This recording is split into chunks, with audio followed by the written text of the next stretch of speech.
Hello students of class 12. Welcome to the online tutorial classes for Vidya Bhavan High Secondary School. This video is for nutrition for class 12 and the chapter that I will going to discuss is the chapter 3 of section 1, that is utilization of food by the body, that is metabolism of the food. Till the previous part, we learned about how the food can be digested in our digestional tract by the various enzymes using on it, and also many of the parts of our digestive system are on it in the functions. Okay, now we are going to discuss that how the food became metabolized and then assimilated in our blood. That means how it can be digested after the digestion, how it can be metabolized and it can be broken down or sometimes synthesize the other things, and then it work on our different kind of the organs. So first we are going to learn about the definition of the metabolism.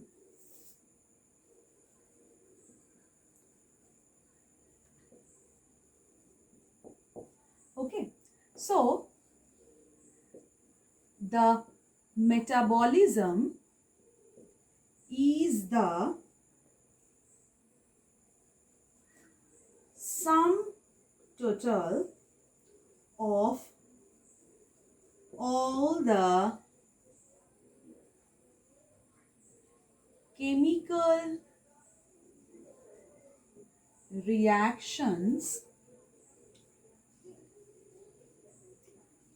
taking place in the body. So it is the definition of the metabolism.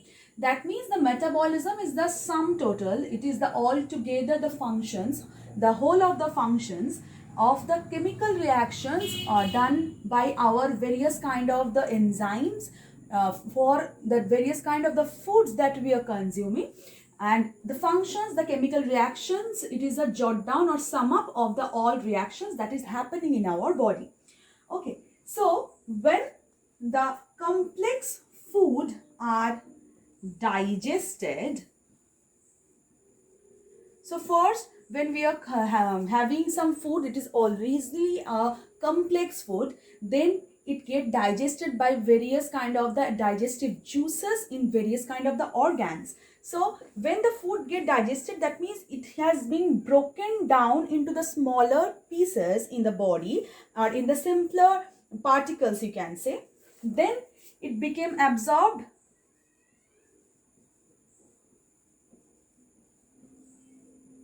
Then going for transportation.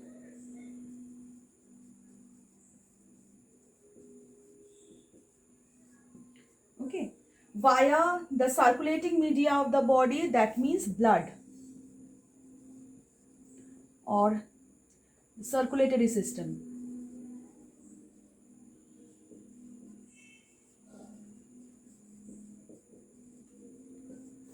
It is transported. After that, and sometimes lymph also, because the lymph is also in the circulatory system.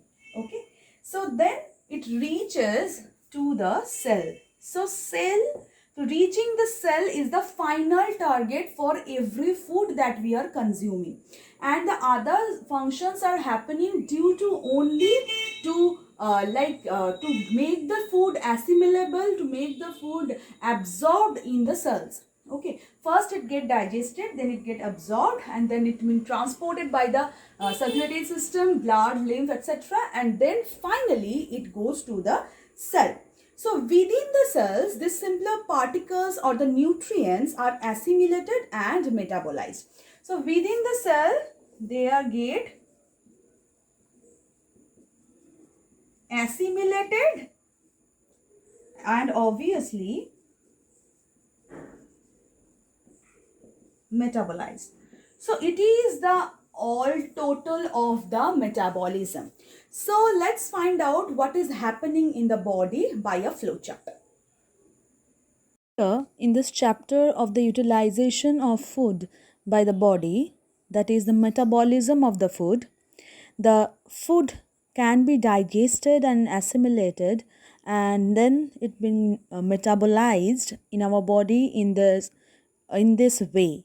So it is a flow chart of it. The first, you can see the food is present in the first. Then it is going by this digestive system. The many of the digestive tract organs as well as many digestive juices are being mixed with it, and then the food get digested. The digestion happens. After that, it goes to the circulatory system. So, whatever the food that we are consuming, after digestion, it should be in the circulatory system. It is in the bloodstream. It is assimilated in the bloodstream. It is then it goes to the various organs for doing their functions properly. So, it being absorbed in the circulatory system, that means the blood system, and the transportation and absorption happens. By these blood channels or by this circulatory system, it goes to the cells. It is the final destination of it. Then foods get assimilated in the cells and then metabolized. The metabolism can be of two types. The first is anabolism and the second is catabolism. The first is anabolism and second is catabolism. So what is the anabolism? Anabolism is, this includes all those reactions that help in the formation of certain molecules. This process usually require energy. Some of the examples of the anabolism are glycogenesis, fatty acid synthesis, etc. And the second one is catabolism. Here, this includes all those reactions that help in the breakdown of the molecules and the substances. This process liberates energy which is used at the time or is stored for future use. The examples of it like glycolysis, fatty acid breakdown, beta oxidation, and other oxidation, omega oxidation, etc. So the basic differences between anabolism and the catabolism is, in the anabolism, it requires energy for the reactions. For the catabolism, it produces energy. Usually, the foods get broken down in the catabolism like glycolysis. That means lysis means breakdown, glyco means glycogen breakdown, and fatty acid breakdown, etc. Here in the anabolism, the foods are being produced like glycogenesis. Genesis means production, glyco means carbohydrates. That means carbohydrate production. Fatty acid synthesis, the synthesis of the fatty acid molecules in the body. So these are the basic differences of the metabolism, two type of the metabolism, that is anabolism and catabolism. So in this video, you learned that how the foods are being digested and what is the pathway for being it metabolized. So each of the nutrients have their specific pathway for to help in the utilization of the food. They all have the specific pathway.